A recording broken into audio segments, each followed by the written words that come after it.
Welcome, super parents and super students, to our presentation today about the future ready student, high school skills for a changing world. And today, briefly, we will be talking about the journey, the steps that my children, as a parent, need to go through in order to reach success. We have 3 steps, and today we're talking about the first step, which is navigating high school and success in high school.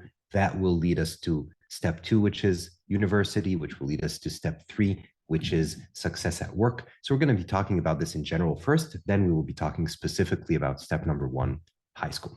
Now, before I begin, please let me know in the chat, in the comments, where you're from, what state you're from, and what grade your child is in. If you're the parent, if you're the student, just let me know your grade and state, just so I know what we are, so the context of who the audience is. So I'd really appreciate it if you could just really quickly tell me the grade and the state. So I got grades 9 and 10, New York, grade 10, Virginia, grade 11, New Jersey. Okay, great. Virginia, grade 10. All right. So everybody's in the East Coast right now so far. We got a grade 9, Texas. Okay, going further west, 11th grade, Texas. Perfect. We have New York, grade 11. All right. Great. Okay, we did have quite a few people from California who were supposed to join us today, but I think it's probably too early for them. So they'll probably be watching the video. Okay, so perfect. Everything we're going to talk about today relates to students from grade 9, from 9th grade, all the way up till 12th grade. The most important years being 10th and 11th. That's where most of the work is going to be done. All right, let me share my screen with you all. All right, perfect. Miss Aya, can you all see the future ready student? All right, excellent. Okay, so as I said, today we will be talking about the future ready student. And this is really important because in all our lives, they've always talked to us about the future. Like our parents, our teachers, everybody used to talk about the future and how we need to be ready for the future in the 21st century. But the future really, really, really means a lot now, today, this year, especially more than ever before. Like we've always been talking about how the future is different, but now the future is really going to be different, drastically and really, really quickly. And that's why our students need to be ready for this future. All right. And we will be talking about high school skills for this new changing world. So basically, everybody, if you look here, let's first define what the future holds for us. Now, of course, nobody knows for sure what the future holds, but we have a lot of indications of how our future will look like. Now, first of all, I want you to ignore whatever college major you are planning on, whatever you're planning to study, ignore that. Whatever job you are looking to work, whatever profession you want to be a part of, ignore that. Whether you want to be a doctor, a lawyer, a teacher, a business person, a writer, anything, whether you want to go to a 4-year university, a 5-year university, you want to do postgraduate studies, or you don't even want to go to university, no matter what your choice is, please know that artificial intelligence will affect us all. So regardless of anything you choose today, you will be directly affected, greatly affected by artificial intelligence. Before I continue, let me know now in the comments, in the chat, do you agree with this statement or not? Okay, come on, everybody, please. Let me know, do you agree with the statement that artificial intelligence will affect us all, regardless of the university or college or major that we choose, regardless of the profession, the job that we choose. Now, I have people saying yes, and I have people saying agree, and I have one person saying it depends, and somebody saying not always. All right, so we can say this is not a really a poll, but I can tell that maybe 80% agree and 20% say not so much. I'm here to tell you that I'm from the 80% that say that it will affect us all 100%, whether we like it or not. Okay?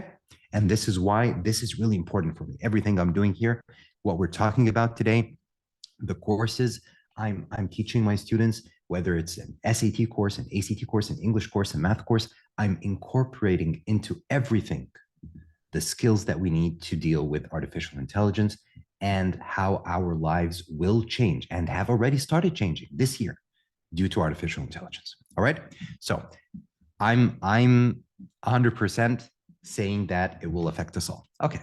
Now, how is it going to affect us all? Now, it's not only going to affect us all, okay, in the job market, it will affect us all even in university. So our students, our kids will be affected by this in college.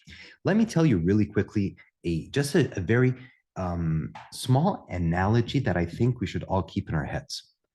AI will affect us all just like electricity.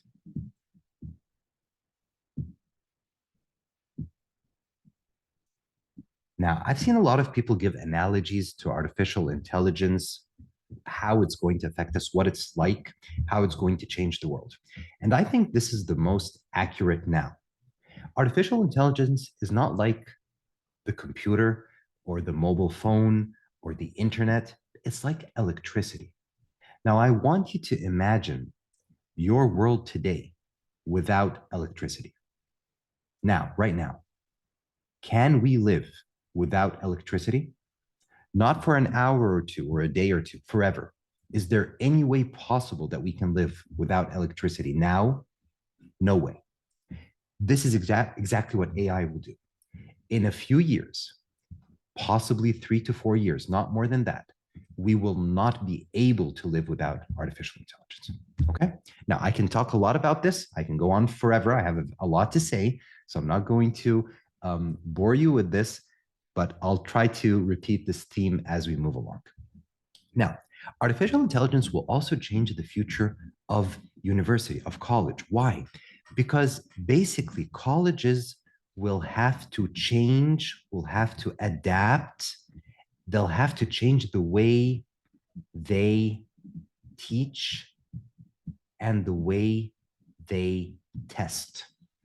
Because a student today, right now, I'm not talking in 2 to 3, 4 years, I'm talking about right now, a college student right now can basically answer any question in any course in college, can basically write a research paper on any topic in college, can basically write an essay on any topic in college, 100% using artificial intelligence.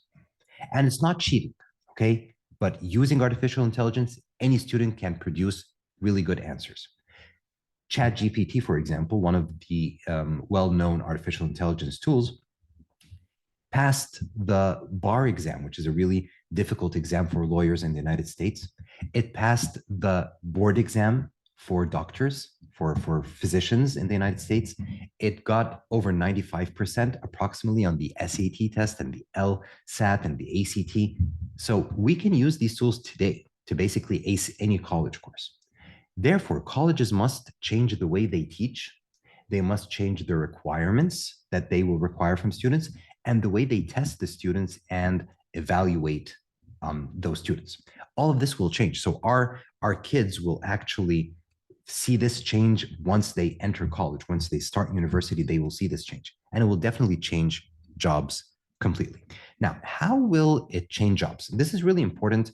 And I don't want to spend so much time on this particular point right here, but I really think it's so important to set the stage of how we need to think about the whole process of college admissions, the whole process of university, the whole process of work for our children. All right. So it's really important. Now, I really think that that jobs will change in a very fast manner because basically what AI does, okay, what it is doing right now, okay, is it commoditizes, and I hope most of you know what this word means. It commoditizes knowledge. A commodity is something that is basically available for almost free to anyone. That's a commodity, okay? It's not something that only a specific group of people own or have. It's something that is just everywhere, okay? So artificial intelligence commoditizes knowledge. It makes knowledge basically free, equally available for anyone all over the world because it's so smart, it's so fast, it can do anything for you that has knowledge baked in. Now, if you commoditize knowledge and if basically all people have the same access to knowledge, all right, let me just mute right here. Give me a second.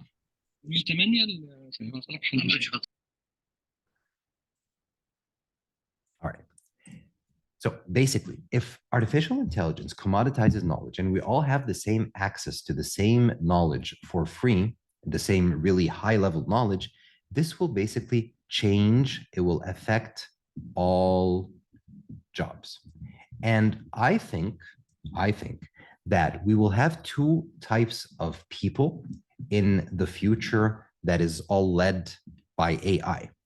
I think we will have people who use AI. So people who use AI well, these people will become superhuman. And that's what we want our kids to be.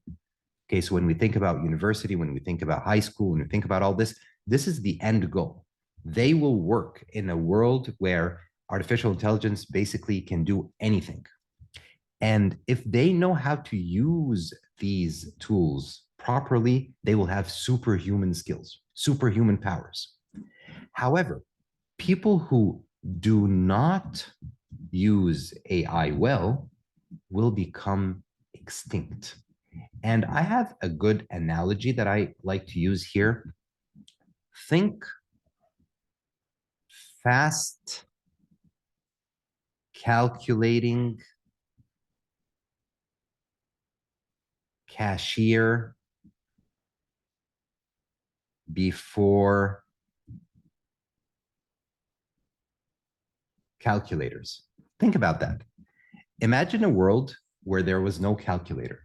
And that was pretty recent if you look back when the calculator was invented. So imagine a world where there was no calculator. And every store needs to have a cashier who basically adds up the value of the things that you bought and takes the money from you. Now, if you were a fast calculating cashier, and I actually put an extra E right here, so that's wrong. If you're a fast calculating cashier who can calculate, do mental addition in his mind or in her mind really quickly and accurately, you were probably really in demand in the job market. Store owners would probably pay you a lot of money to come work there because you could calculate things really fast. You can also go a step further and talk about accountants who used to do their accounting using paper and pen and who used to do all the addition and the subtractions in their heads. But when the calculator was invented, these people lost their jobs. They have no extra value to give, okay? Because this little machine, the calculator, basically does what they can do much more accurately and much faster. This is exactly what artificial intelligence will do.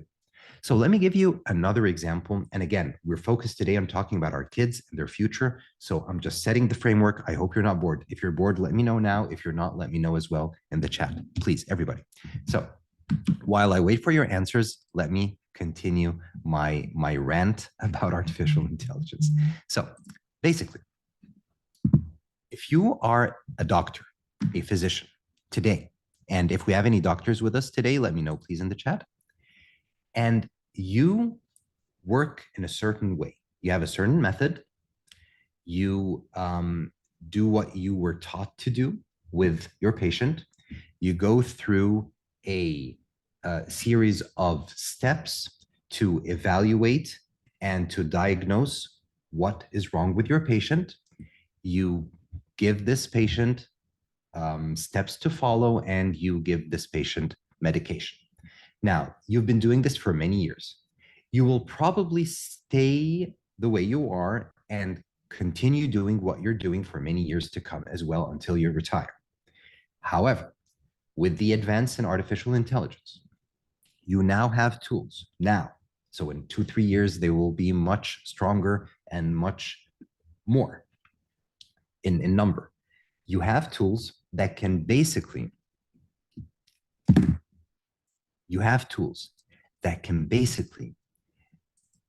diagnose a lot of different illnesses really quickly using data that is gathered from the patient. So lab work, some kind of scan. There are even things that use just by looking at the eyes of the patient, they can guess a few diagnoses for some illnesses. And this computer, this artificial intelligence, can do a job that is more accurate than most physicians, and almost for free and really, really quickly. What are you going to do as a physician, as a doctor, if there's a computer that can do a lot of your work much better than you? You either go extinct or you adapt by learning how to use these tools. And now in your office, you have this tool. You can see more patients because you now have a tool that can diagnose the patients faster. So you expand and you hire more people to work with you, and you open 2 offices instead of 1, and so on. So if you know how to use the tools, you expand, you become superhuman. If you don't know how to use the tools, you become extinct. All right, one last example before I move on. There's a job that was really in demand in the past few years, graphic designer, okay? And maybe some of you had to deal with graphic designers and pay them a lot of money to design a logo for you, to design a flyer for you, to design the yearbook for your school. We all worked with graphic designers, the cover of your book. Now, graphic designers used to charge a lot of money because they were really skillful in using certain software like the Adobe suite, like Adobe Photoshop and so on. Now, today, just today, okay, you can basically get really high quality graphic design of almost anything using completely free tools, okay? Something like Stable Diffusion, which uses AI 100%, something like Midjourney that uses AI 100%, or something like Canva, where you can customize everything, and it does use AI to a very large extent, and you can use all these tools now basically for free. Now, how about graphic designers? They either have to do one of 2 things. They can either learn how to use all these tools, and therefore they can increase the number of designs they can make per hour or per day. They can hire more people. They can add their artistic touch to this artificial intelligence boom in graphic design, and they can become very successful and make a lot of money. Or they can stay as they are using the same old versions of the software they were using, and they will not have anyone willing to pay them for their work, so they will go extinct. Now, we really need to decide, do we want our kids to be people who have the skills to use the artificial intelligence tools well and become superhuman and excel in their work? Or do we want them to become people who are extinct? Okay, it's our choice. All right. Okay. Now, I have a very important question before I move on. What are the skills that we need to become, to be able to use artificial intelligence in our study and in our work lives? Okay, so in our study life and in our work life, how can we use artificial intelligence? It's really, really important. And let me give you a few thoughts here, because I've been thinking about this for a very long time. I'm sure there are other skills, but I can really tell you what I think are the most important skills. So artificial intelligence skills. All right. Now, as you all know, I think artificial intelligence is really based on natural language. When we talk about something called large language models, it's based on natural language. It's not based on programming languages. So the need to learn code, to learn how to program, has really diminished in the past 1 year. Everything I'm talking about today started a year ago, basically. Okay. And now the way we will interface with the computer, with the artificial intelligence, is using natural language. Therefore, one of the most important skills to be able to work with artificial intelligence is to have good language skills. So believe it or not, somebody who knows English really well has a much better chance at using artificial intelligence properly and benefiting from it than someone who does not know English well. And why do I choose English, especially here? Because most of the research, most of the tools, most of the companies working on AI today are American. And most of the data that all these tools have been trained on come from the internet, which is mostly in English. So you need to be very, very good in English to be able to use artificial intelligence tools. Not good in code, in C, in C++, and Python. No good in English, in reading English, in writing English, in expressing your ideas in English. This is a very important tool to be able to benefit from artificial intelligence. Okay, it's amazing. Nobody ever thought that that would be the case. All right. What else? General knowledge is a really important one. So the more knowledge, broad knowledge you have, the better. Why do I say this? Because the world we're living in today, and please everybody help me out in the chat here, tell me if you agree with this or not. The world we live in today is becoming more and more specific with regards to our interests and our jobs. So in the past, you would have a general physician, a family physician. Now you have a family medicine doctor. Yes, that's true. But you have so many specialties, and then inside the specialties, you have further specialties and so on. We become more and more specialized in everything. But this deep specialization sometimes transforms us into people who don't know anything about a lot of things, but know a lot about one thing. And this is not good for artificial intelligence. So you need to be able to interface with this artificial intelligence based on a lot of world knowledge. You need to be able to bring ideas from out of the box, ideas that are not traditional. And the way you can get non-traditional ideas and think out of the box is if you have a big box, if you have this big world knowledge, this general knowledge. That's why, and here's a little tip for you all, I think it's very important that we make sure our kids learn diverse subjects in school.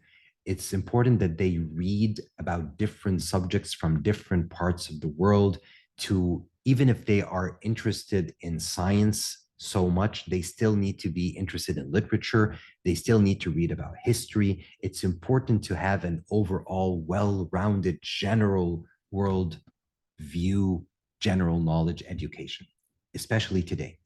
Because artificial intelligence, it's basically like having your own personal assistant who happens to be a genius.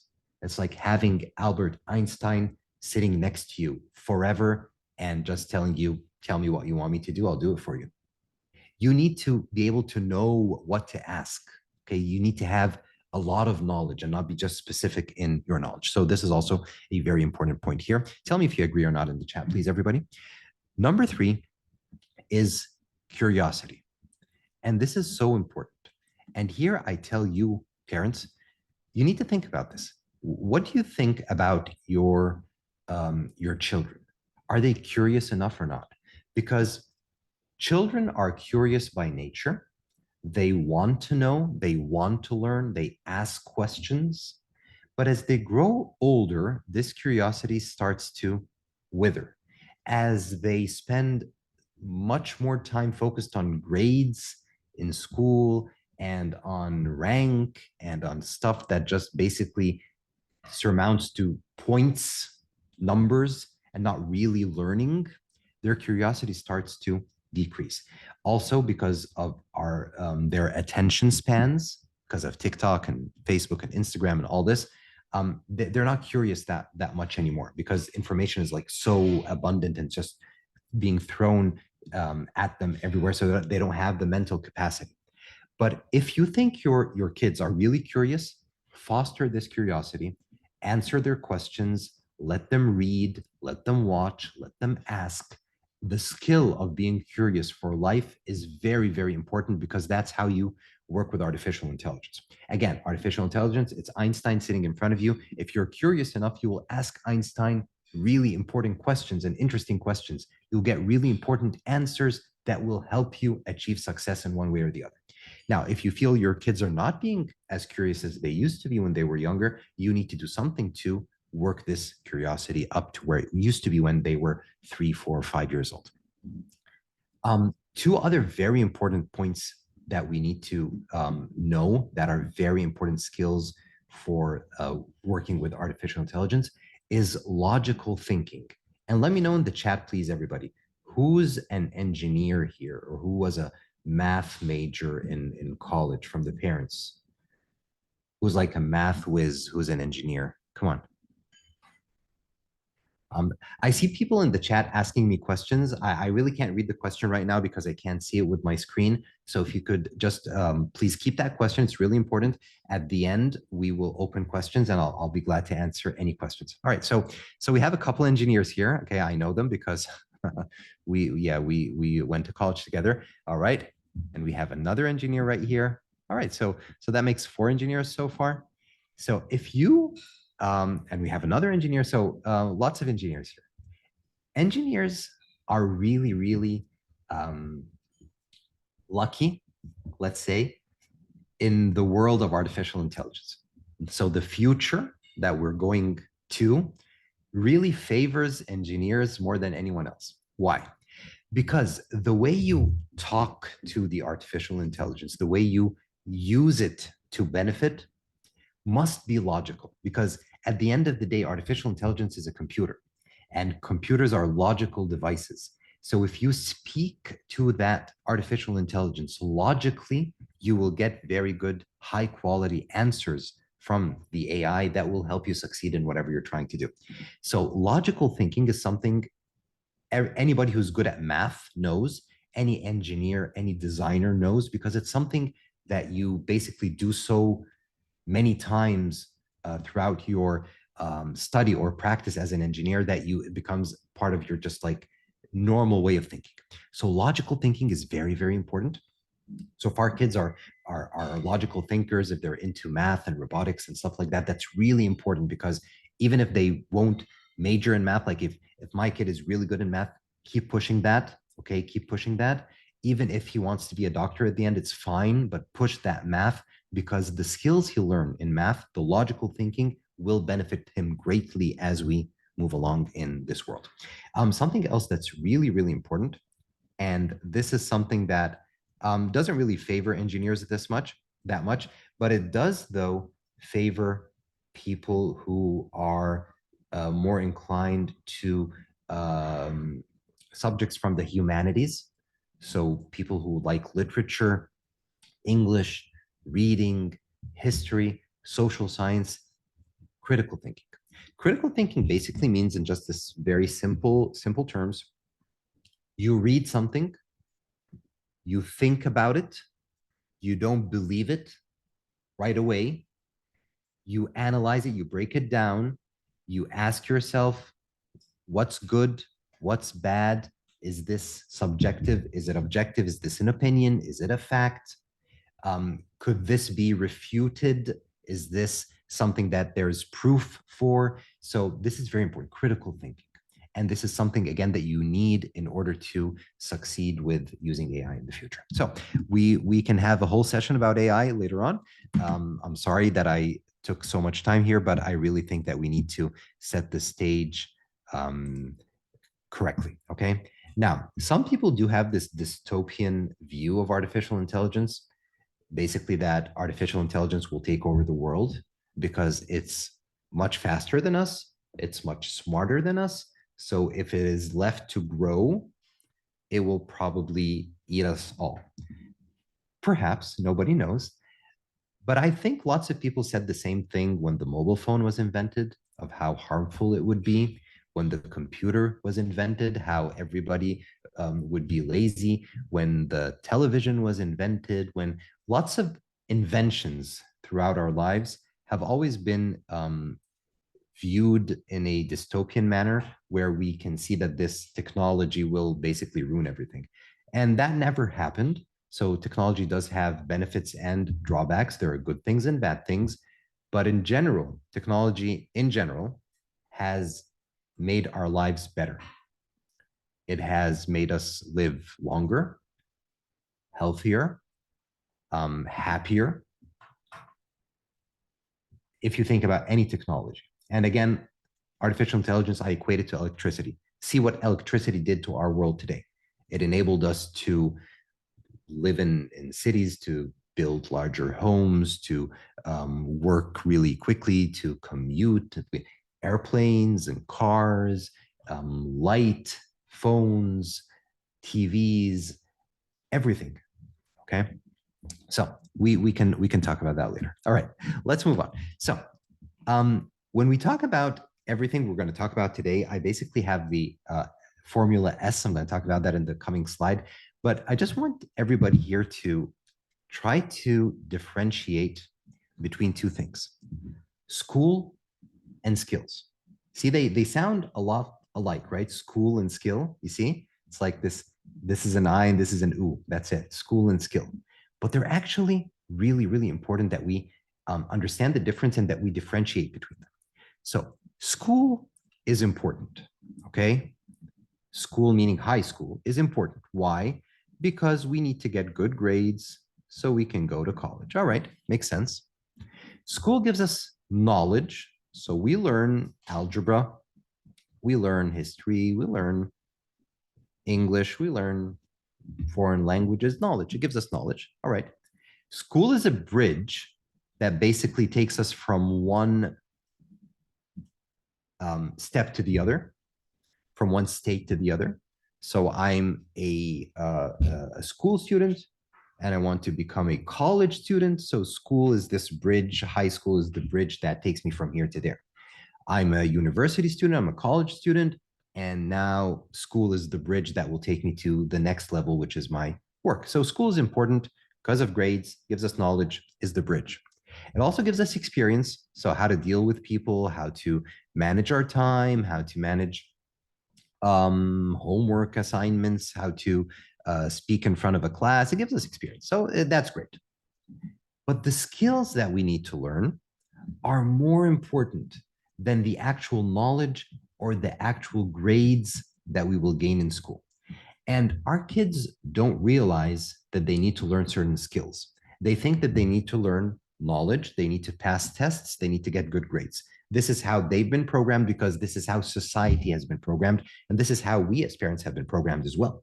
But now, in today's age, where we're talking about artificial intelligence and all the changes that will be happening, as I said before, the skills that our kids learn and practice are more important than the grades at school, more important than the subjects they learn, more important than the knowledge they learn. Okay, the skills have nothing to do with school, okay? They have to be self-taught. They don't have to be self-taught. I don't mean that that's the only way. What I mean is, if the school is teaching the students important skills, good for you, good for the student, good for the school. But if the school is not, you as a parent shouldn't complain that the school is not teaching my kids the skills they will need. You need to teach them. They need to teach themselves, okay? It's easy. It's free. Okay. It's online. It's them taking extra courses, free courses or courses for money, but courses that they take. It's them watching videos on YouTube about artificial intelligence, about critical thinking, about logical thinking. It's about them trying to play with AI tools.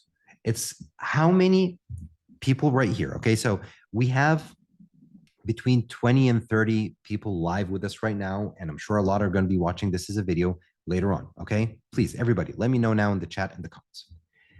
How many of you has,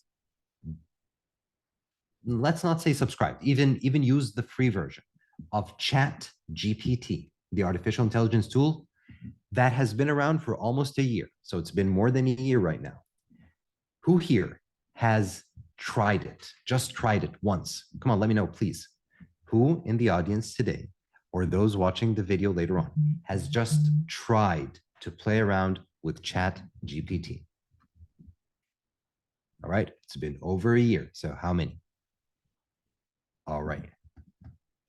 Perfect. So a lot. Okay. Again, not really a poll. And here I have someone who is prompting me to ask the next question. Who here uses artificial intelligence tools, uses ChatGPT all the time? Come on, now tell me, please. Please, the second question is more important than the first question. Who is using it all the time in work, in even like personal stuff? Okay, now we're starting to see this divide, all right? So a lot of people tried it. Some people use it all the time, and some people just tried it. Now we need to try, okay? And you need to not dismiss things due to your beliefs or due to what you heard, but actually try, really, really try before you dismiss something. So I'm on the camp right here. I can see a lot of people who I really use this a lot. I use it in my work. And I just can't imagine how a year ago I didn't have this tool. It's like magic. Okay. And when somebody says, no, it's going to ruin the world, it's terrible, I never use it, I'm sure you didn't try using it a lot or correctly before reaching this conclusion. So give it a chance and teach your kids to use these tools and to learn by using these tools. Okay. So school's good, skills are more important. All right. Yes. Perfect. All right, guys. Now let's look here at my formula to success, Formula S. Now, I called it Formula S because basically when I was preparing this, I realized that I wanted to have simple steps. And these steps would lead us to success. Then I realized that every one of the steps had the word school, basically almost all of them, and the word skill. Okay, so it was not intended. So I basically found out that I had school with an S, skill with an S, simple with an S, steps with an S, success with an S. So I called it Formula S. Okay, so S stands for success or for all the S's I just mentioned.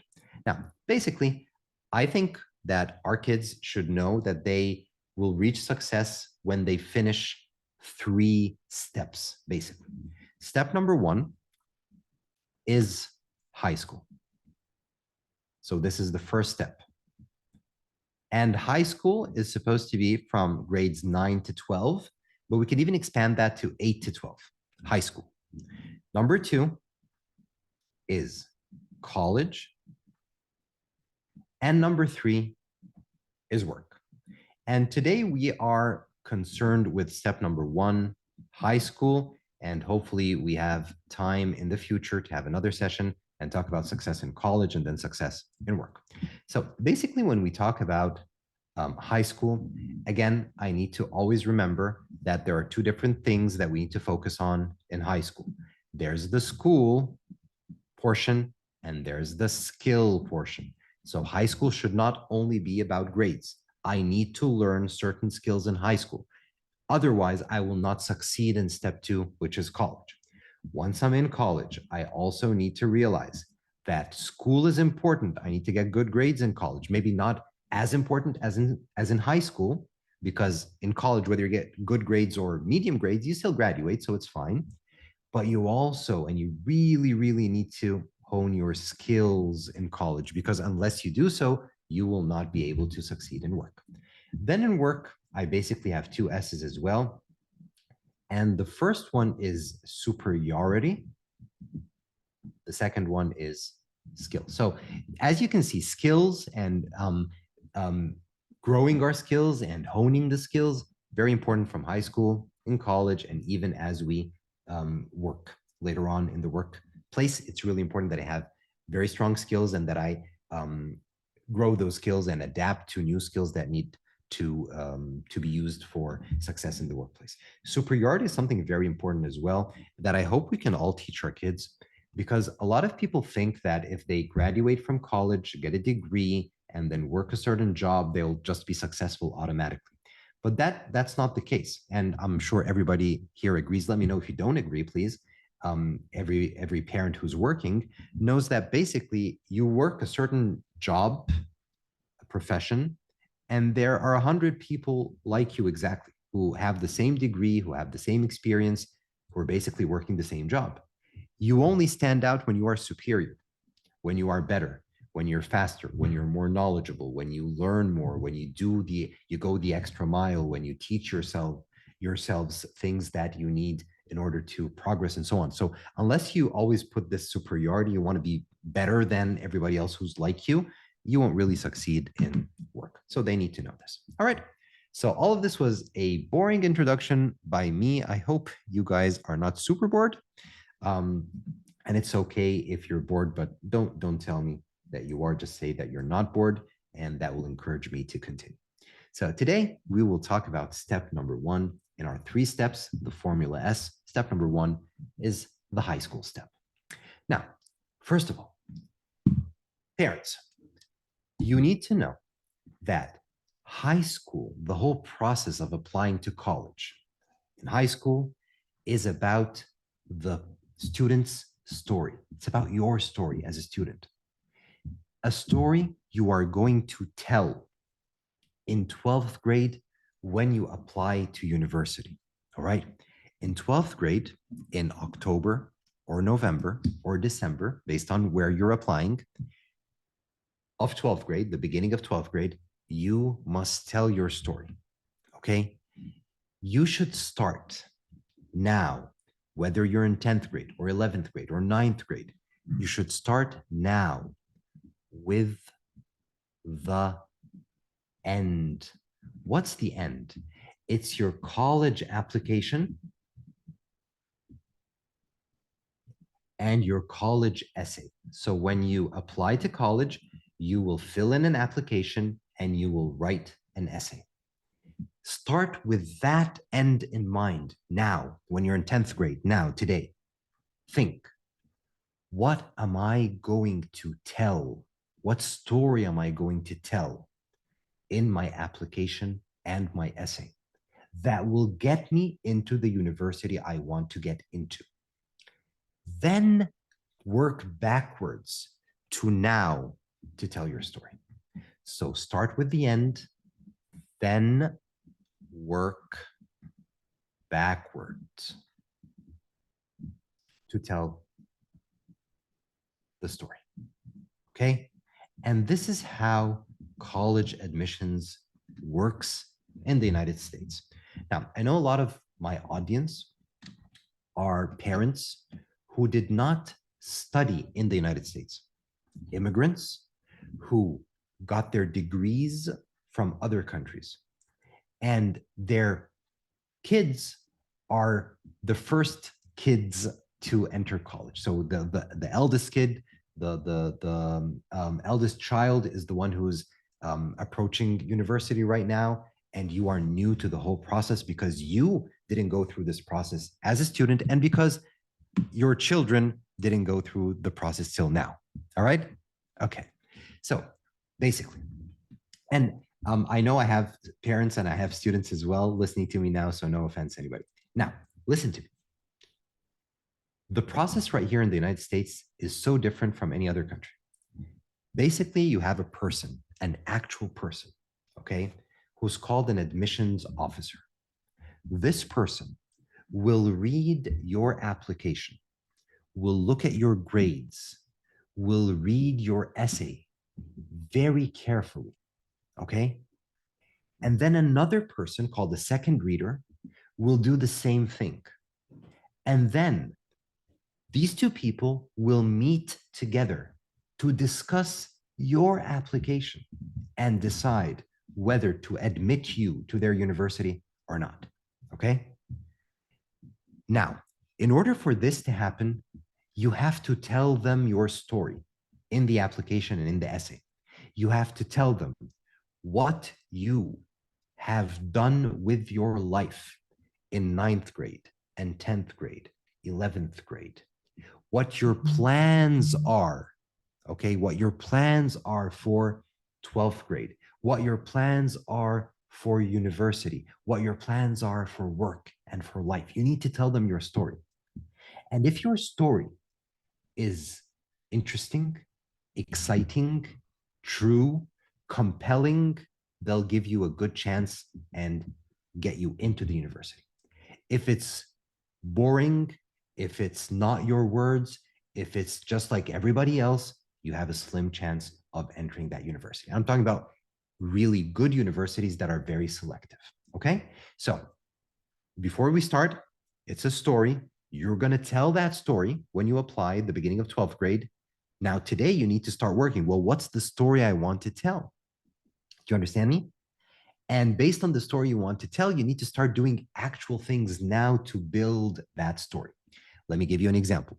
Now, parents and students who are with us today, please, anybody, just tell me one sport, one art form, one activity that you're really good at. So who's like an excellent tennis player right here? Who's a great soccer player? Who's a piano prodigy? Let me know. Just give me one example. I'll just take that example and I'll move with it. Come on, hurry up.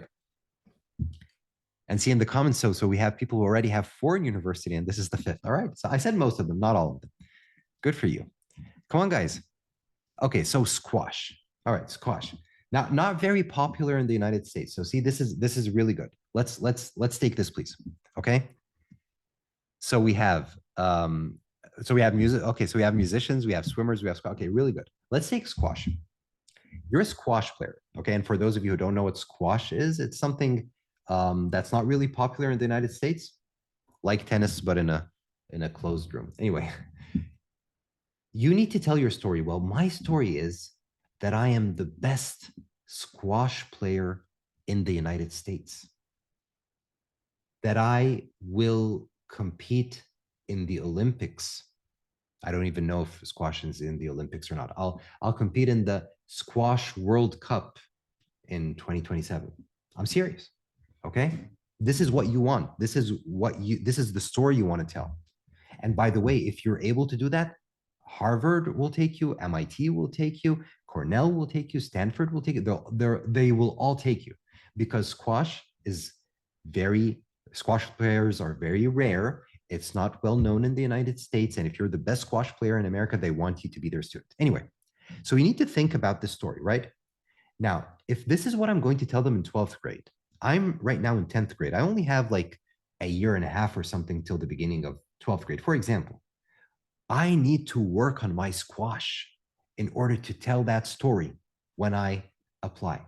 I need to practice more. I need to train more. I need to get more medals. I need to travel. I need to go to the World Cup. Really, I really need to do this. Okay.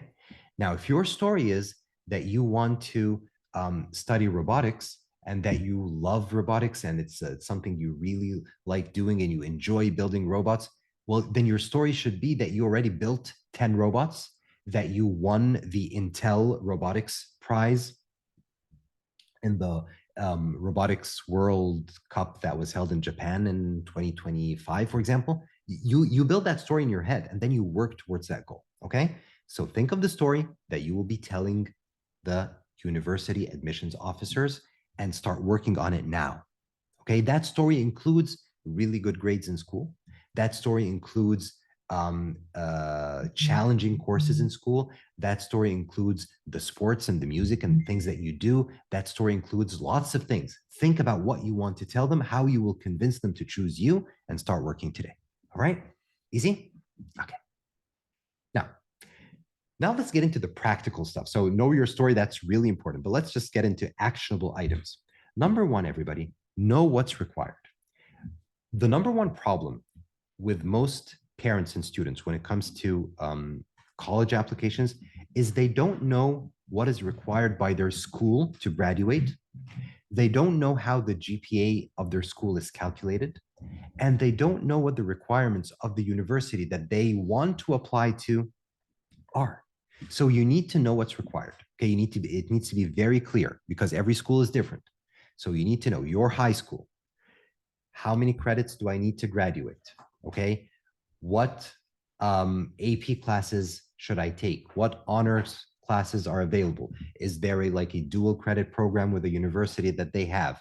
How many subjects should I take in 9th grade and 10th grade, 11th grade and 12th grade? What options do I have? What is the minimum requirement for language courses that I need to take? Do I need to take a foreign language? Do I not need to take a foreign language? Can I take 2 years of biology if I really like biology? Will it count towards my credit, or will they only count one of them, and so on? Okay, so you need to know the information. This will pertain to your specific school, all right? And you also need to know the requirements of the universities that you're interested in applying to, okay? Do they want to see certain coursework? Do they require SAT and ACT scores or not? What is the acceptance rate? Do they offer scholarships for students from out of state or not? So try to know as much information about colleges that you are interested in before you begin the application process. All right, counselor. Your counselor is your friend. You need to use the counselor. So I always look at the word counselor, then I take the U from right here, and I take the S from right here, and I take the E from right here. Use the counselor. Unfortunately, a lot of students and a lot of parents don't do anything with the counselor in school. Okay, so this person, his job or her job in school is basically to guide high schoolers into college, to help them choose their subjects, to help them stay on track, to tell them what to do, to help them with their applications. That's their job. Okay. And a lot of people just ignore this counselor and they do everything on their own. They use the internet, they attend sessions like mine, and that's fine. But use the counselor that you have at school, because the counselor in school knows a lot about you personally, knows a lot about your grades. He has access to all your grades and your teachers, and he can give you specific advice. He's also supposed to be knowledgeable, especially when it comes to universities in your state. So he can help you really choose what you need to do. If you're in Texas, I know we have a couple of people here in Texas, your school counselor is probably very familiar with the admissions process and requirements for University of Texas at Austin, for UT Dallas. He probably knows a lot about this. So ask him better than asking me. If you're in California, for example, then your counselor is probably very familiar with the UC system, University of California system, what they require. So use the counselor, okay? Be friends with the counselor. It's really important. He should be your best friend. So one of the very important teachers per se in school is your counselor. So be friends with that counselor, even at an early age, as parents and as students. Just be friendly with them, get to know them. If there's any school activity and the counselor is involved, try to become closer with this person. Seek advice from the counselor because they know a lot. Okay, they're basically a shadow of the admissions officer that will be looking into your work and your essays and everything, so they can give you good advice. And ask questions. Ask lots of questions. Okay, it's okay if you don't understand everything, and a lot of parents don't understand the whole process. It's really, really complicated. Sometimes parents, especially parents who were not educated in the United States, they feel that they show weakness if they ask the counselor too many questions. They think everybody knows this, it's common knowledge, and I'm the only one who doesn't. But that's not true. Okay, most parents don't know a lot about the admissions process, so it's okay if you ask a lot of questions. really, really important to have a very good relationship with the counselor. And you'll need the counselor for recommendation letters. We'll talk about this later, so it's very important. Okay, school courses. Now, as you all know, in the United States, basically in high school, we have a large number of courses to choose from in most schools. So it's very flexible. Now, what courses should I choose? What is the best criteria to put for myself when I'm choosing courses in high school? Now, I like to put this little formula that really will help you find the best courses to choose. So number one, make sure that the courses are challenging, because when you apply to a university, the admissions officer looks at two things at the same time. He or she will look at how challenging the courses you took were and your grades, okay, both. So if you took really easy courses and you got really high grades, that's not very impressive, okay? What is really impressive is challenging courses, difficult courses, and high grades. So it has to be a balance between tough courses and good grades, okay? But easy courses, very safe, very vanilla, and really good scores doesn't really help you a lot. So we need to get challenging courses. But the challenging courses should get you good grades. So don't take something that is too difficult for you so that you get a bad grade. This is detrimental. Let me give you an example. Now, I know that my child is really, really good in biology, for example, but really weak in math. Okay? If I have the choice between a regular biology course or an AP biology or an honors biology course, I would choose the AP, the honors, the harder, the more difficult, the more challenging course. Okay? But math, I know that my child is really weak in math. I shouldn't choose the really difficult math course. I should choose the easier math course. Okay? So it's a balance that you need to try to achieve. And again, the counselor can really help you. Also, try to choose subjects, not all subjects, but most of them that are related to your field of interest. Okay? So if you're interested in pursuing a career in medicine, then you should be taking a lot of science subjects. If you're interested in a career in engineering, then you should be taking a lot of mathematics and physics subjects. Okay, if you're interested in a career that has to do with the humanities, then you need to be taking a lot of humanities courses. Now, you still need to be diverse. So they don't want to see a student, and this is really important. The admissions officer at the university doesn't want to see a student who wants to study medicine, who's applying to the pre-med program, who has just taken biology, chemistry, physics, and that's it. Okay? He doesn't want that. He wants someone who's taken a good chunk of biology and chemistry and got really good high scores, but who also took history, American history, literature, and got really good scores as well. Because this tells him that this person is somebody who's smart overall, who's knowledgeable overall, who can learn new things really quickly. And that's what they want. They don't want someone who's just so super laser focused on something, right? Another piece of advice that I would give you is if you have the option, finish harder courses first.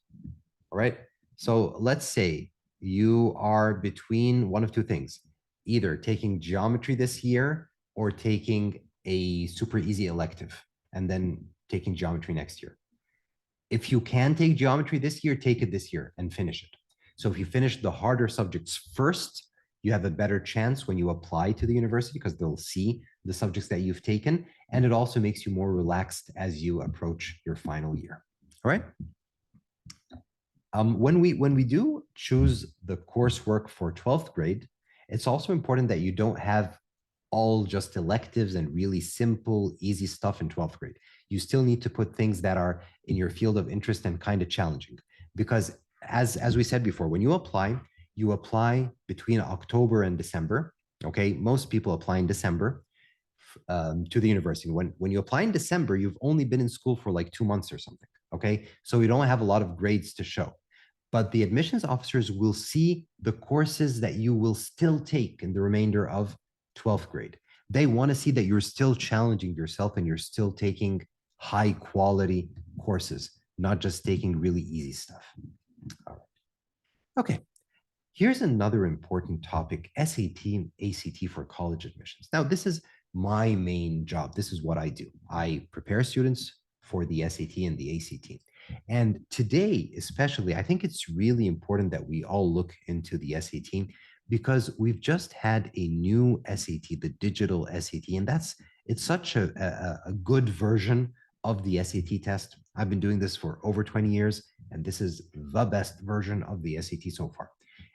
It does teach us a lot of things other than just grades for university. I'll talk about that, but the actual digital SAT teaches you skills that you really need. So let's talk about this in more details. Now, who here has heard of the term test optional? Please let me know now in the chat, in the comments, please.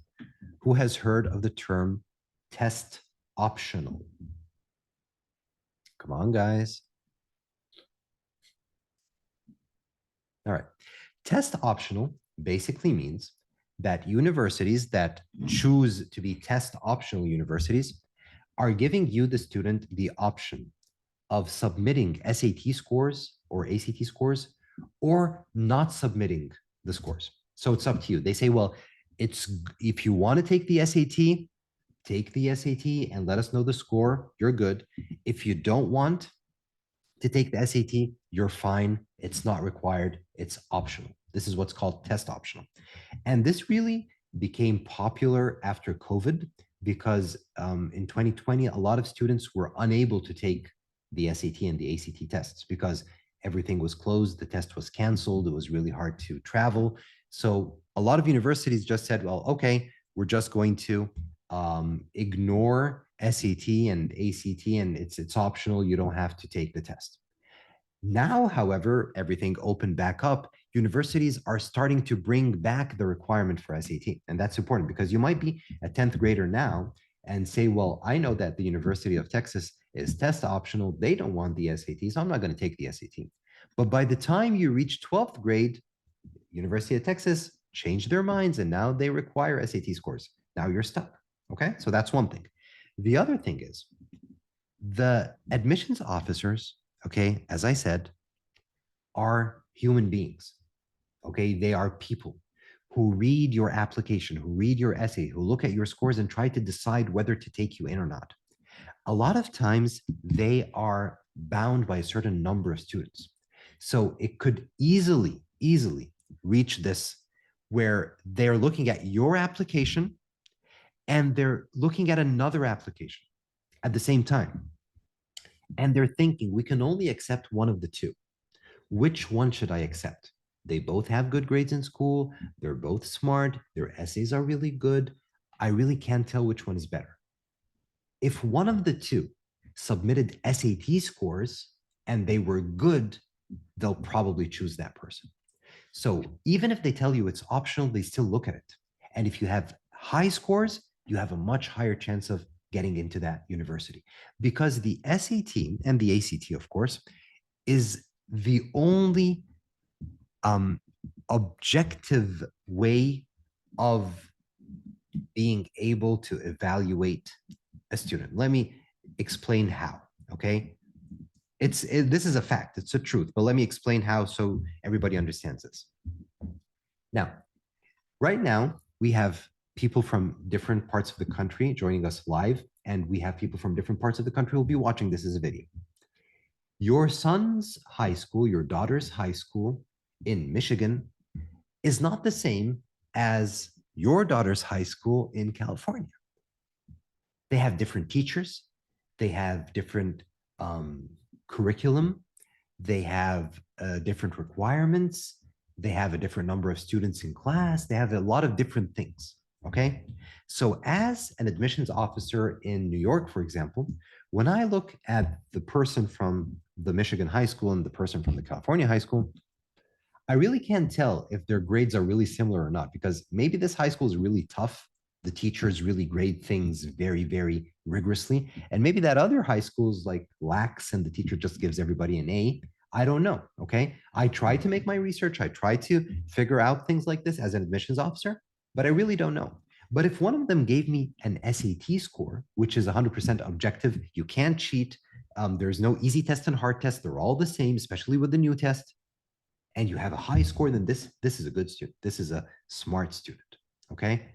I will admit this person. So it's really, really important.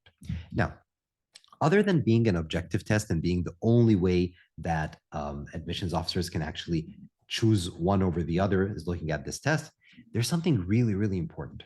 The SAT and the ACT teach you important skills. Remember the S's, everybody. Remember how skills are so important. We talked about this a lot at the beginning. They teach you very important skills, skills that you will need for university and skills that you will need for work. And in my courses, for example, I teach my students skills, lots of skills. Like in English, for example, in reading, we have like 50 skills. Then we have something called hacks, like 50 hacks. So you have a lot of skills that you learn. Till this day, I have students who send me messages, who email me from in university when they're in college, and they thank me for teaching them the skills that we learned for the SAT because they're using the same skills to navigate really difficult courses in college and get good grades. And the same skills you can also apply to work. Why? Because what are the skills that we learn from the SAT and the ACT? First of all, we learn how to read, and that's very important because in university you have to read a lot. You're given lots of textbooks and lots of articles and lots of research papers to read, so you need to learn how to read. The SAT and the ACT teach you how to write, and that's very important because you basically really need to write a lot in college. So in university, you don't have multiple choice like the SAT and the ACT. You have a lot of writing essays and research papers to do. It also teaches us something so important that we touched on today, which is critical thinking. Okay. And I teach this to my students in my courses. I also teach them something else, which is analytical thinking. Remember how we said this is so important? So we teach it through our math courses. We teach it even in our English courses. Getting the skills from the SAT and the ACT of reading properly, quickly, and understanding, being able to write concisely and clearly, and being able to think critically and analyze problems. If you just gain those skills from your work on the SAT or the ACT and not even take the test, okay, forget about the test itself, but just learn the skills, you will have benefited greatly. So my advice, everybody should take the SAT or the ACT or both, even if the universities they are interested in are test optional. Now, an important question I know I'll be asked, which is better? Which should I choose? Right now, I would choose the digital SAT right away. It's much better than the ACT. It's much shorter. It's much smarter. It's really, really good. It's a really good test. So I would choose the digital SAT. Now, some states require their students to take the SAT or the ACT to graduate from school regardless of university. So that, of course, is something that you need to check in your specific state or school district. But in general, if you're going to choose, I would choose digital SAT. All right, extracurriculars. This is really important. We're almost done. We're going to open questions really soon. So I'm sorry I've been talking for a long time. I hope I didn't bore you. Before I continue, can you let me know, please, whether you're live or video right now in the chat, in the comments, what you think extracurriculars are? Like, what's your definition of extracurriculars when it pertains to college admissions, when we're applying to university? Come on. I'll help you out, okay? So a lot of people say it's volunteering in a local library, for example. That's an extracurricular activity. So curricular is school, extra is outside school. Okay, Boy Scouts, very good. That's a good example. All right, Toastmasters, okay. Sports, Okay. Somebody saying AP. No, AP is part of your coursework, part of your actual grades. So it's not extracurricular. Extracurricular is what you're doing outside of school, outside of grades. Okay. So work, that's really interesting. Actually working. So you work as a cashier in a supermarket. You work for your parents if they have a company. You do any kind of side hustle online, sell something, freelance work, even if it's for free, it's still work. Okay, that's very important. Volunteering, yes, content creation, community service, excellent, great. So we all basically know what the popular extracurriculars are. Okay, it's doing something in the community as a volunteer, or it's doing something as work that you get paid for. It's learning something outside of school. So nobody here said anything about art, for example. So the musician that we had with us, that's extracurricular. Sports is extracurricular. Anything that you are doing outside of school is extracurricular. Okay, now here is where the problem happens with most parents and most students. They approach 11th grade and they say, well, oops, we'll be applying to university next year and we need to have some extracurriculars. So I'm going to go volunteer in the library for 2 months. I'm going to go work at Walmart for 1 month in the summer. And that's my extracurricular, and we're good. And we have something to throw into that application. Well, what you don't know is the majority of people in the United States think the same way.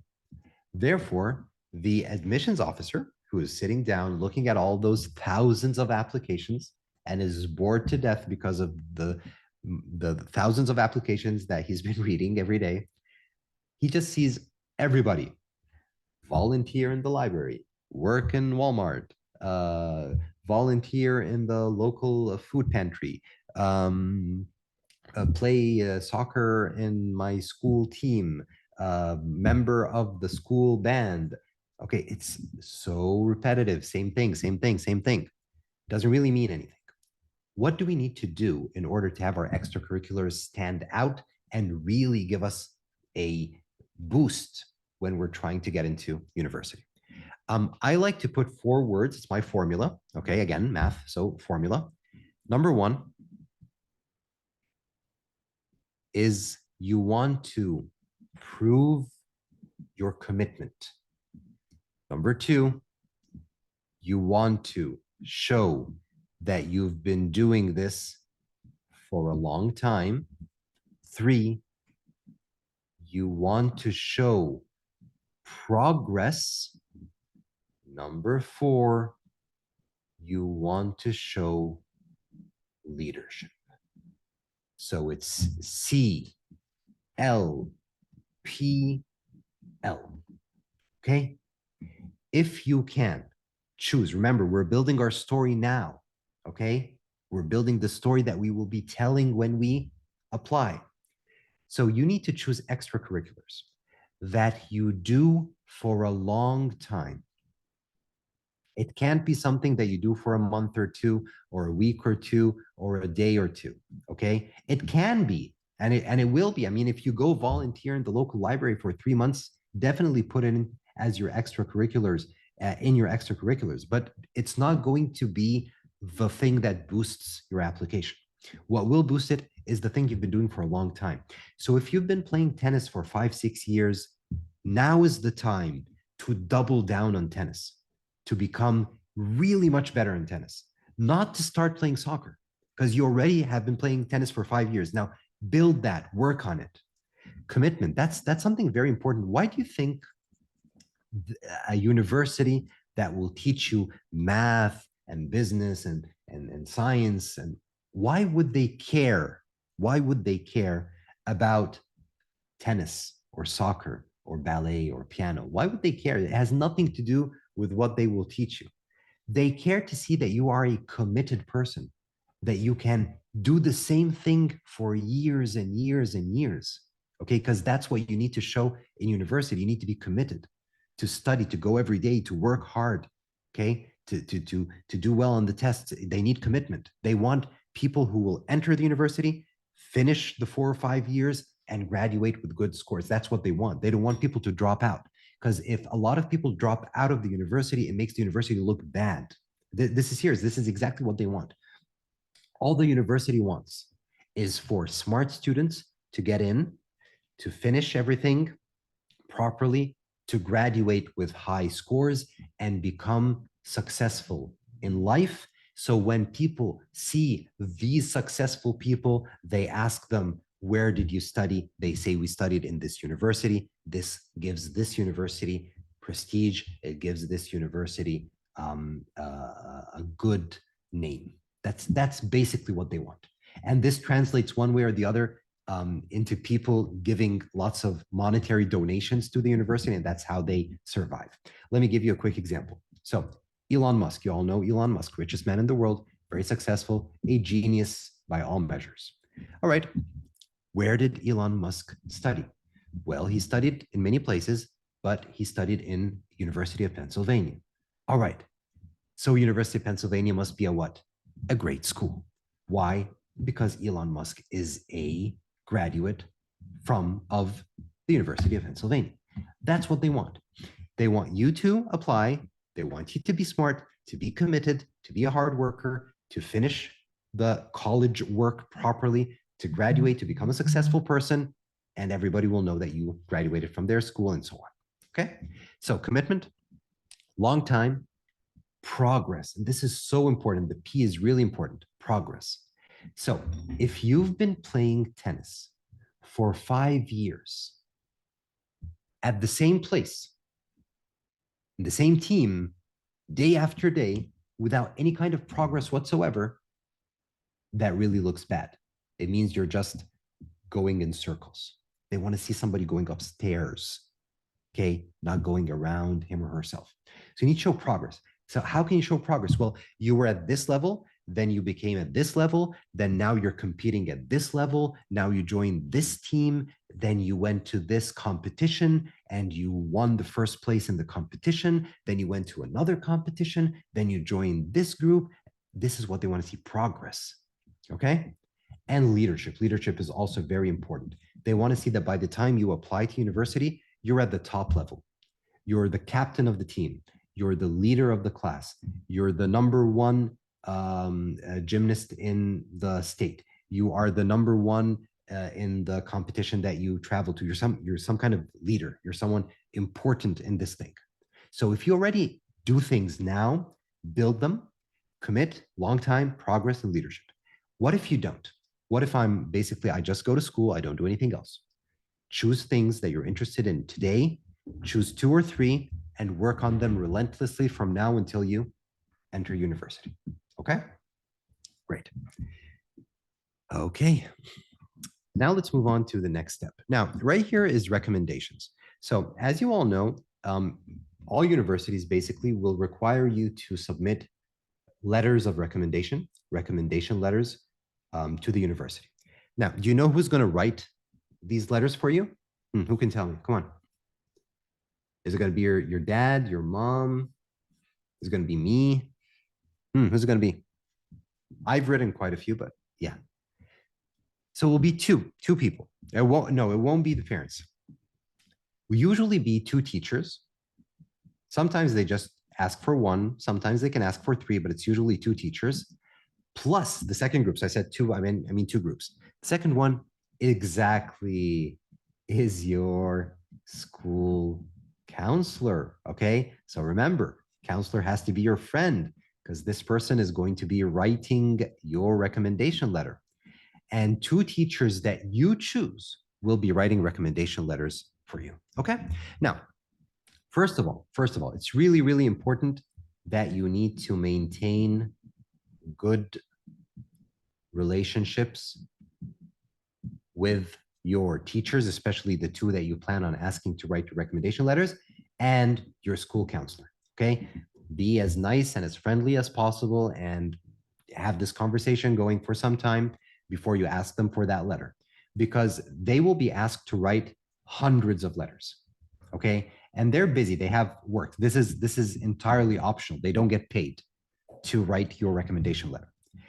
There's a really big difference between a teacher copying the recommendation letter that he or she wrote to some student last year and just changing the name and pasting it, and that's it, and a teacher who actually takes the time to know more about you and think of a really strong recommendation letter that really shows your strengths and gives it some thought. There's a really big difference. Again, remember, there's somebody who's going to be reading all this. The person who's reading all this can tell the difference. Okay, he's a professional.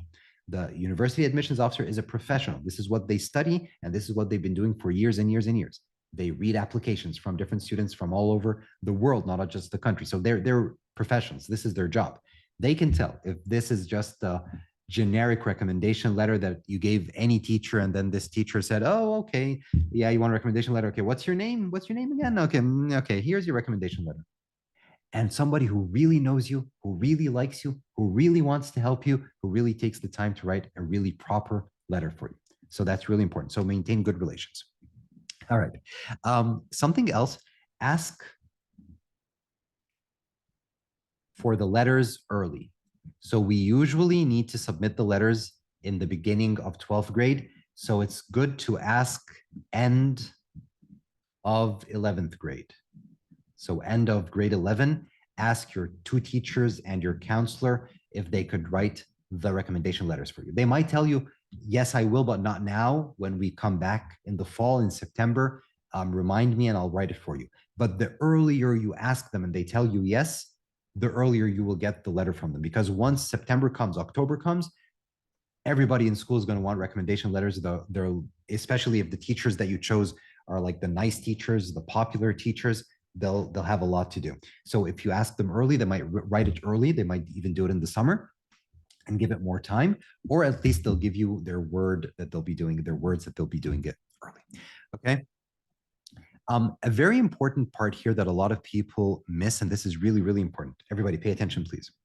And I see some people here already finished the recommendation letter phase. So I'm sorry that we didn't have this session earlier. Give them, who's them? The two teachers and the counselor, your detailed, and I bet you a lot of you didn't do this, resume. I can't write today. Anybody who tried recommendation letters, did you do this? Come on, let me know. Resume is also known as CV in England. It's very important when you ask your teacher or your counselor to write a recommendation letter for you, to give them your resume, to give them a lot of information about you, about yourself, okay? About where you're from, where you were born, what you want to study, what you're good at, what you like, what your extracurriculars are, what your hobbies are. Even tell them your grades, even though they're your teachers in school, they don't have access to all your grades in the past 3 years with all the subjects. So give them your transcripts or a copy of your grades and report cards. This way, when they write your recommendation letter, they have information about you to write. You see, as an admissions officer, I don't want to read a recommendation letter that says, Johnny is a very smart child who is diligent, hardworking, and I'm sure he will make a great addition to your school. That just sounds like somebody trying to write anything to please a student. What I want to see is, well, I've known John for 3 years. He started school here. He came from Egypt. Originally, he was really weak in English, but now he's like the top of his class in English. This shows a great commitment to learning English. He also learned a lot of skills, and John is really kind. He's really compassionate, and I've seen him many times as we've worked together in after-school activities, do so and so and so. This is what they want to read. This is a truthful, really detailed recommendation letter. But your teacher won't know everything about you. You might think, well, why didn't she say anything about my piano? She knows I'm a pianist, and maybe she forgot. So you need to give a detailed resume, have this CV for yourself, give it to the teacher. This is everything about me. Mrs. Jackson, please write a recommendation letter for me. Okay. All right. Um, it's also important to choose teachers, or at least one, okay, related to your field of study, to your interest, to your, let's call it major. So if you are basically applying to like a pre-med program, you want to be a doctor, choose your biology teacher as one of the two teachers. Now, here's a little tip. If you can get a really good recommendation letter from your biology teacher and you're applying to medicine, the second teacher that you should get a good recommendation letter from, good, make sure it's going to be good, should not be your chemistry teacher. It should be your English teacher or your social studies teacher. Okay. You want to show this diversity again to the admissions officer. You want to show the admissions officer that, well, I want to study medicine. Biology teacher thinks I'm great. Wait a minute. My English teacher also thinks I'm great. So I'm not only good in biology, I'm also good in humanities and in the other half of the brain. All right. So this is also important. But at least one of the two teachers should be a teacher who teaches a subject that relates to your major or your field of interest. Okay. Super. All right, guys. Last one, the essay. All right. Now, this is the part that is the most important, or one of the most important parts of your application. If you write a superb essay, which basically answers a question that the university wants you to answer, that has something to do with how are you going to change the world? Why do you want to join our university? Something like that. Okay. If you write a super essay, you can get into that university even if you have bad grades. The admissions officer will read the essay carefully. It's his job. He has to. And if he's wowed by that essay and says, well, I need to meet this person, I need to get this person to join our university, I need to go meet this person. Day one, I'm going to go look for him. I'm going to go look for her. I need to go talk to that person. This essay is super. This is a genius. This guy is going to change the world. Okay. If you can deliver that, they'll take you, whether you have SAT scores, good grades, bad grades, extracurriculars, forget about anything else. Now, do you think this will happen? Does anybody here think that they have the chance of writing this unbelievably great essay that will get them in regardless of anything else? Well, even if you do think so, I don't think so. I don't think you should think so. See, I don't think you should think so. Why? Because it's a really slim chance, very, very slim chance that your essay will be the greatest essay from the thousands of essays read by that person. Okay? However, your grades will never be perfect. Your extracurriculars will never be perfect. Okay, you'll always have things that will lower your chance. Your essay has to be as good as possible to increase the chance and make that balance. So you have to work on the essay really, really, really hard. Okay.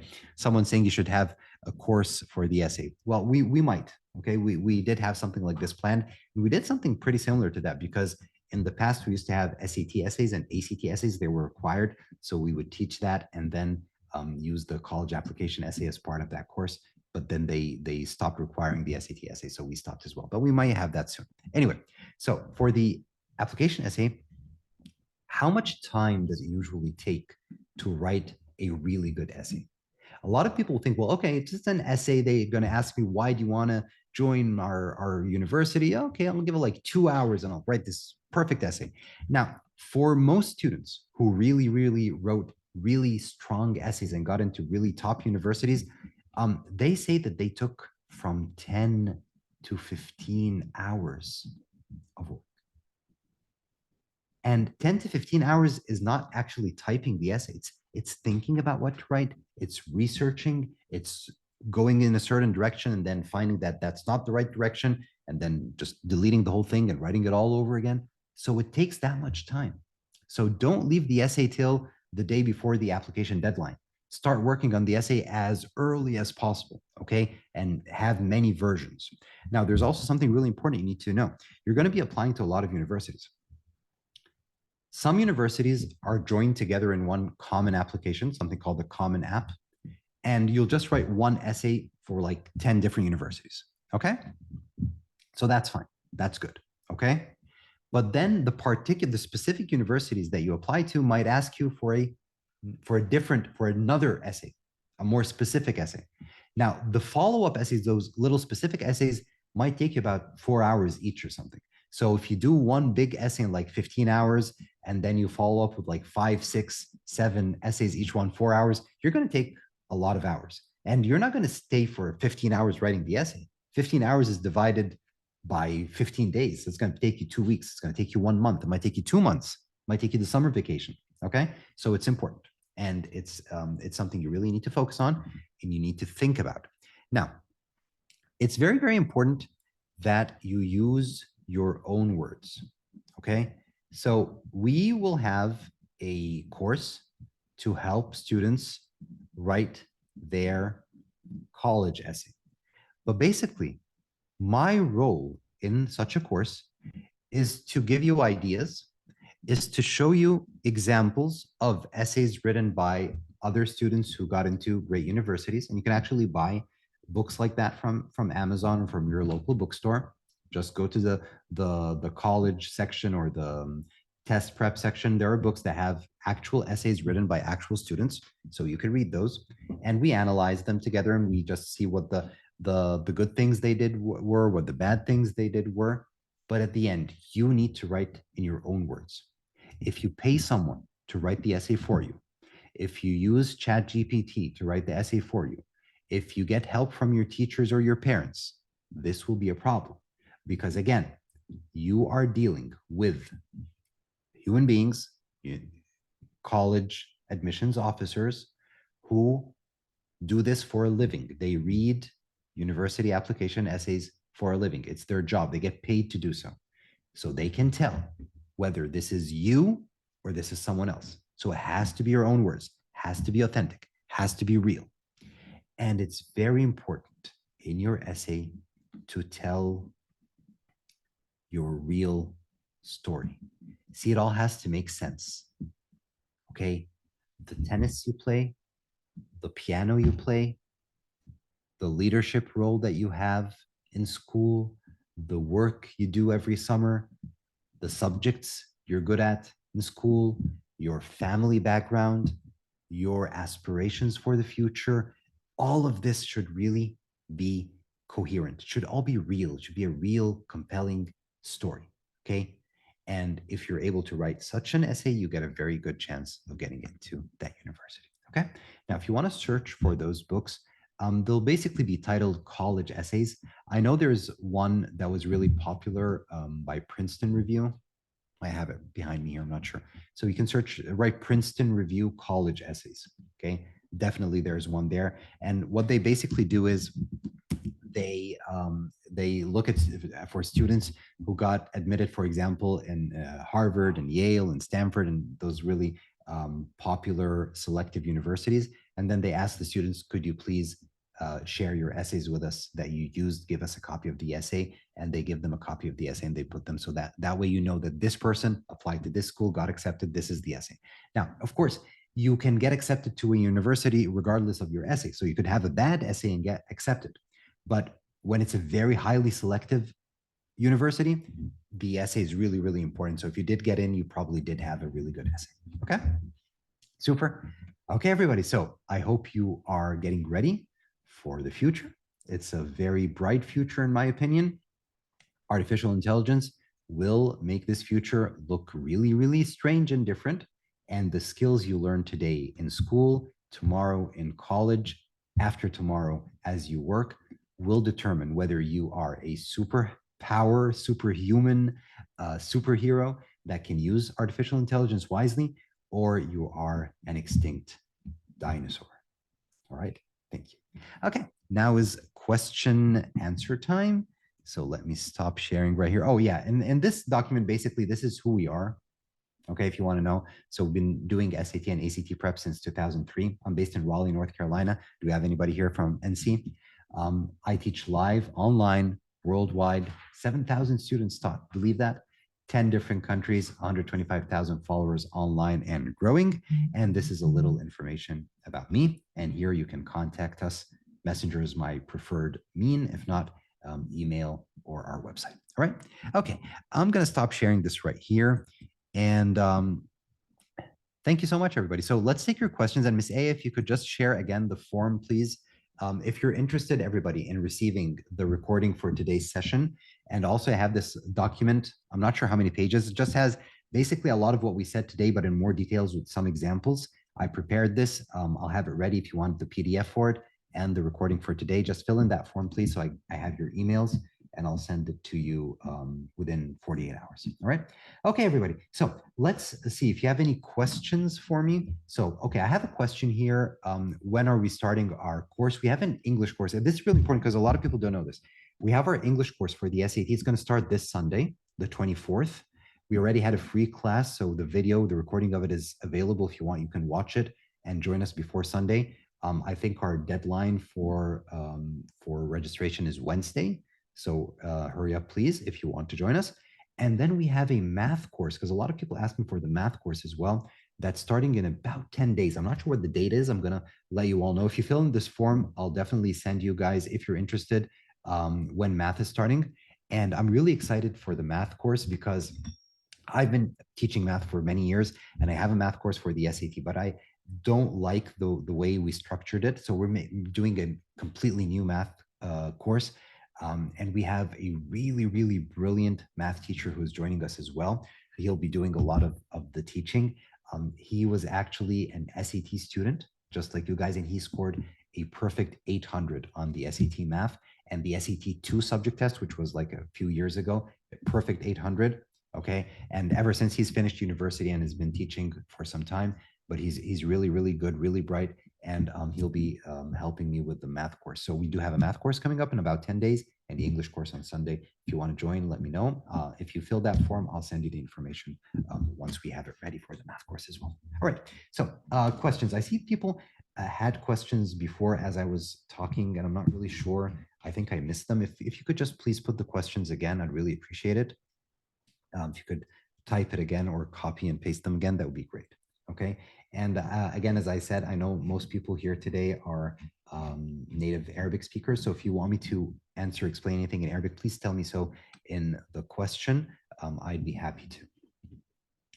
Okay, so we have a question. I'm in 11th grade and I haven't taken any AP till now. What should I do? First of all, choose as many AP courses as you can if your school has them available, but make sure that you choose AP courses and subjects that you know you'll be able to get good scores in, okay? And I'm not talking about the AP test, the College Board AP test. This is not really important. What is important is the AP test that you'll have in school. So the end of course test that you'll have in school. Make sure it's a subject that you are strong in. I would consult with the teacher. So if you're good in biology, for example, and you're considering taking AP biology this year, I would speak with the biology teacher in school, the AP biology teacher, let her, have a chat with her or him and see what they think. But in general, you should take a few APs. It really makes a difference when you apply to university. How many? Well, some students take 2 or 3, and that's like fair enough. And some college counselors say, no, you should take 10 AP courses. So you're in 11th grade, you don't have many options. At least take 2 or something in 11th grade if you can, and then maybe sign up for 2 or 3 in 12th grade. But again, choose things that you are good at. All right. All right. A question. Is community college better than going through AP courses in high school?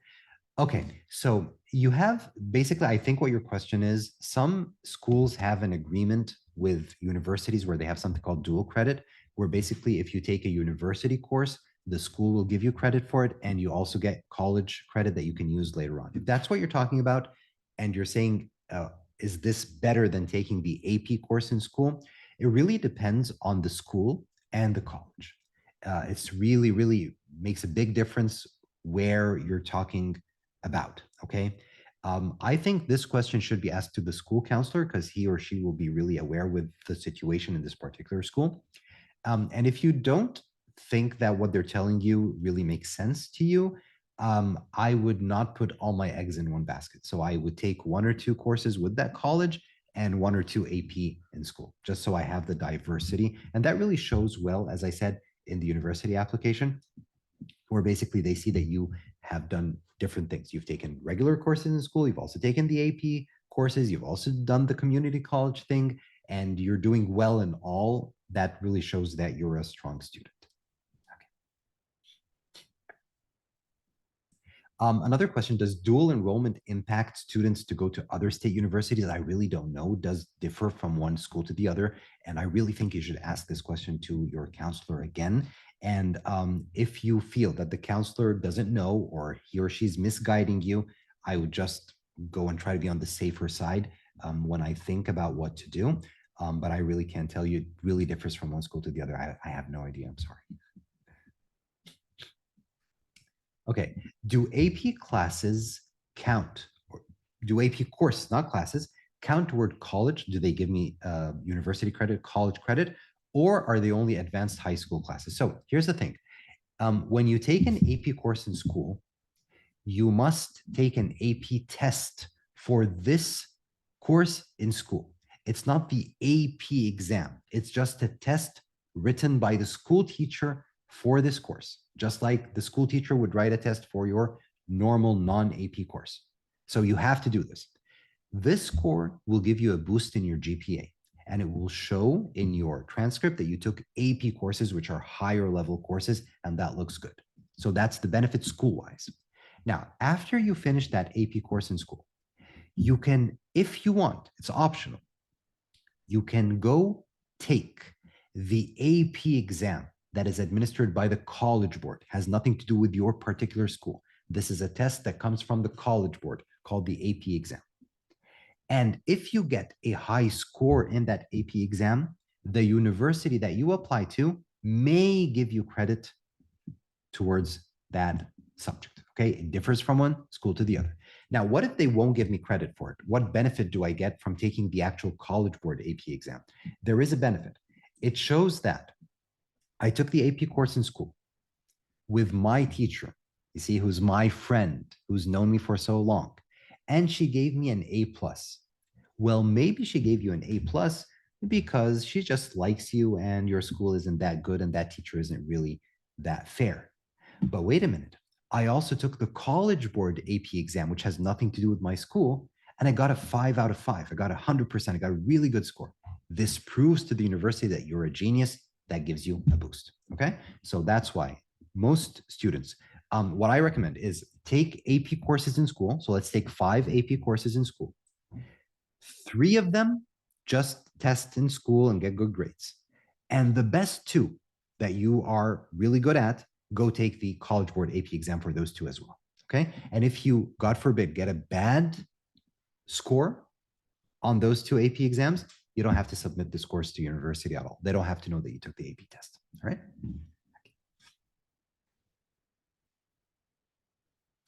Question, which is more important for college admission? Is it the GPA or the AP? They're both related. GPA is your grade point average. It's the average of your school grades in 9th grade, 10th grade, 11th grade, and 12th grade. You add all of those scores together, you divide them by the number of courses, for example, or credit hours or whatever, and you get something called the GPA. Okay? Now, included in that GPA are your grades from your school courses, either from regular school courses or from AP school courses.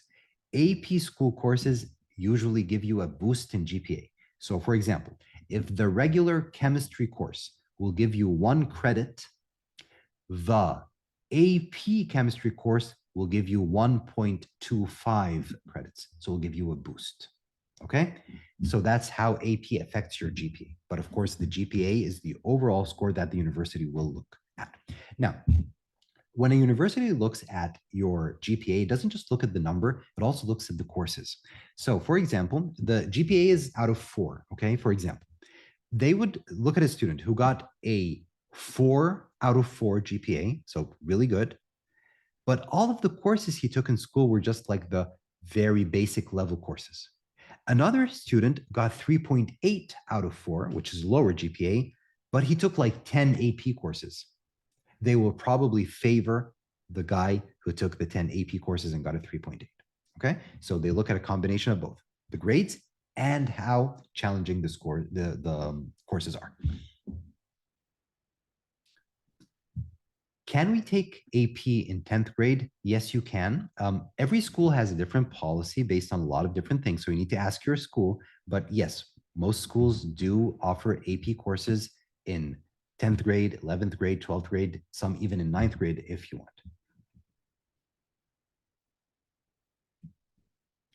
Are pilot new APs good? The basic structure of the AP exam, the actual curriculum, like the syllabus, the information is basically unchanged. Every now and then they change the structure or the way the test is administered. I really don't think any one of them is better than the other. And usually with the College Board, they're trying to make things better, more user-friendly. So I would just ignore any changes that are happening and not be scared, but basically focus on the content, because AP courses are not like the SAT. Like the SAT that we teach, basically, it's all about how you think.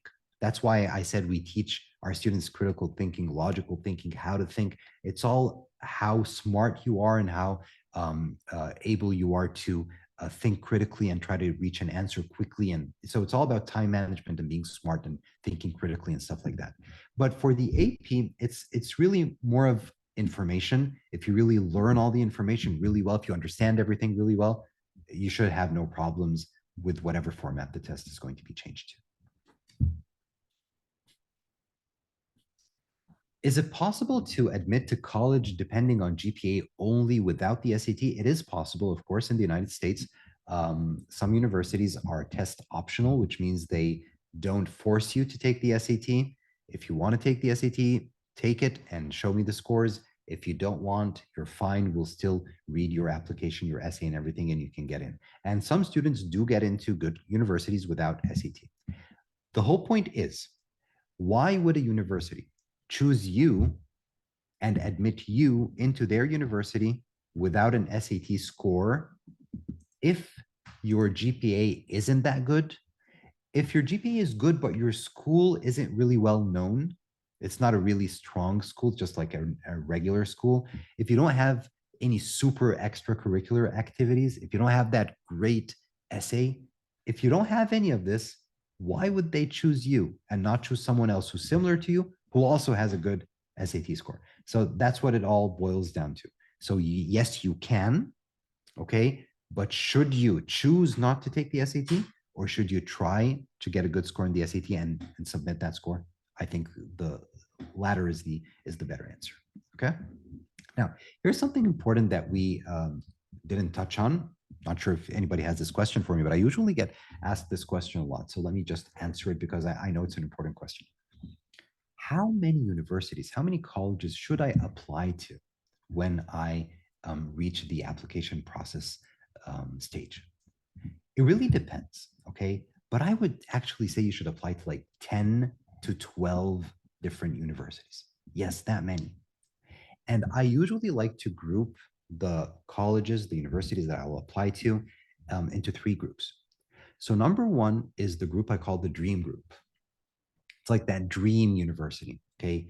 You want to go study at Harvard, MIT, okay?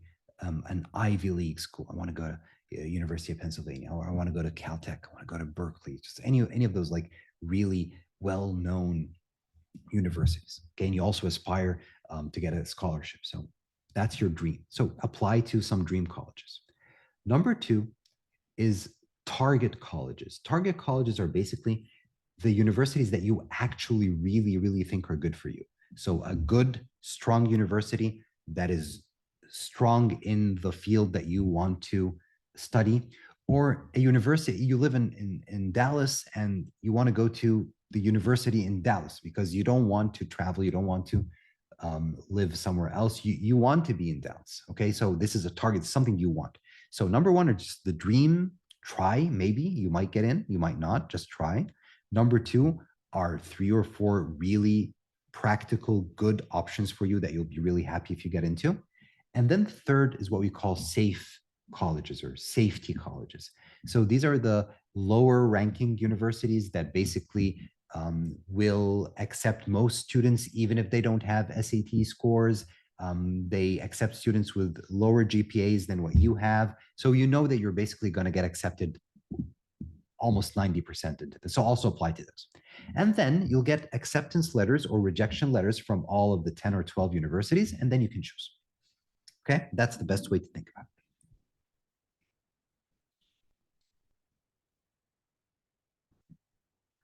Do honor classes boost your GPA like AP classes? Yes, they usually do. Again, every school has the freedom to shape its own policy, so you need to check with the school.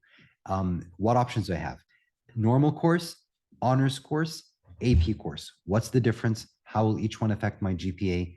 Ask them and know from them. But yes, usually honors classes will give you a boost.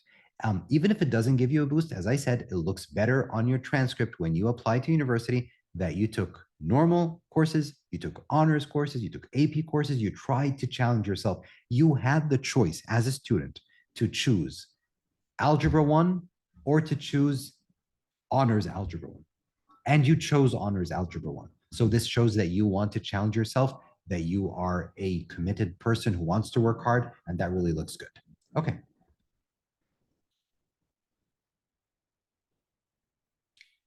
What does it show the college you want to apply to if you take AP courses every year in high school? So ninth grade, 10th grade, 11th grade, 12th grade, take everything AP.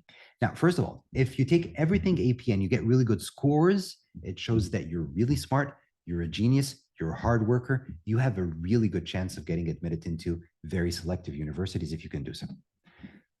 What it doesn't show, or it would show badly, if you don't score well on all of those AP tests or AP courses. This is where it shows that you're trying to hack the system. You're trying to take AP courses to look good, but you're actually scoring really bad on all of them. Okay. So that's not good.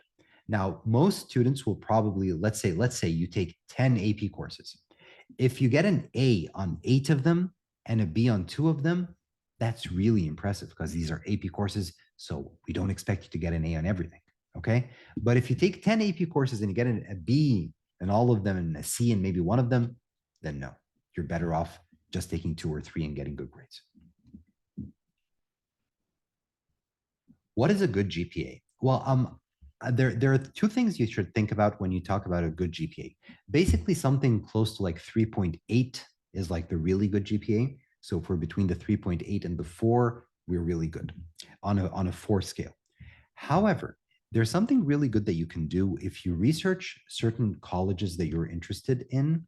They usually have two numbers that they put up. And if you can't find them on the website, you can't find them on the internet, maybe sending an email to the admissions officers and asking them directly is a good idea, or calling them over the phone. What is the average GPA of students that you accept? And what is the average SAT score of students that you accept? If your GPA is well above the average of the GPA that they usually accept, and your SAT score is well above the average of the SAT scores that they usually accept, then you're safe and you should feel good about your scores. If you are below the average, then there's a problem and you really need to work hard to try to get this up to speed. Is the SAT going to be digital in the US? Yes, the SAT is digital. The new digital SAT is now worldwide, everywhere in the world, including the United States. The first US digital SAT test is March 2024, and every test after that is digital SAT as well. Is it optional? So these are two different questions. Is it optional? Okay, I understand. You mean, is it optional to take it digitally or on paper? It's no longer optional. You have to take the SAT digitally. There will no longer be a paper-based SAT, okay? Because the digital SAT is not just the paper SAT, but on a computer. It's a different test with a different number of questions, with different skills being tested, with different formats. It's really, really different. So it's an entirely new test.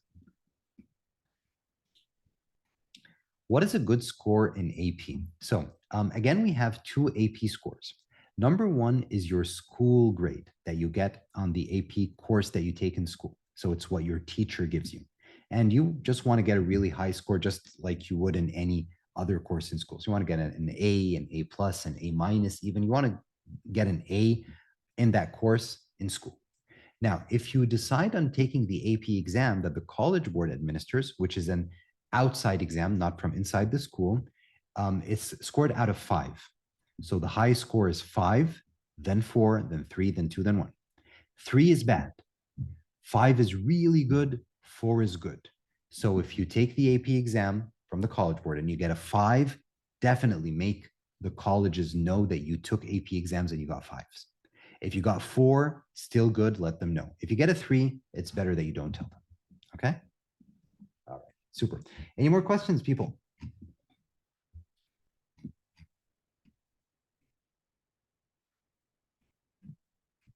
No questions? All right. So I hope you all filled in that form so I can send you the recording and the PDF as well. And I was really, really, really honored to have you all here today. And if you want to ask me anything, anytime, if you want to follow up, my preferred method is Messenger. You can send me to Gouda SAT, which is our company's messenger, or if you want to send me to my personal messenger, it's Kareem Gouda, and it's my photo with hair before the accident. And if you have any questions, just let me know. You are so welcome. It's my pleasure. And for those of you joining us in this course, I'm really looking forward to having you and your children with us. And I do want to stress that parents are a very important part of all our courses. So if you're with us in the course, you will be forced to join our classes and see what's happening and follow up. So you're going to work hard with us too. All right. Thank you, everybody. All right. Thank you. Assalamu alaikum.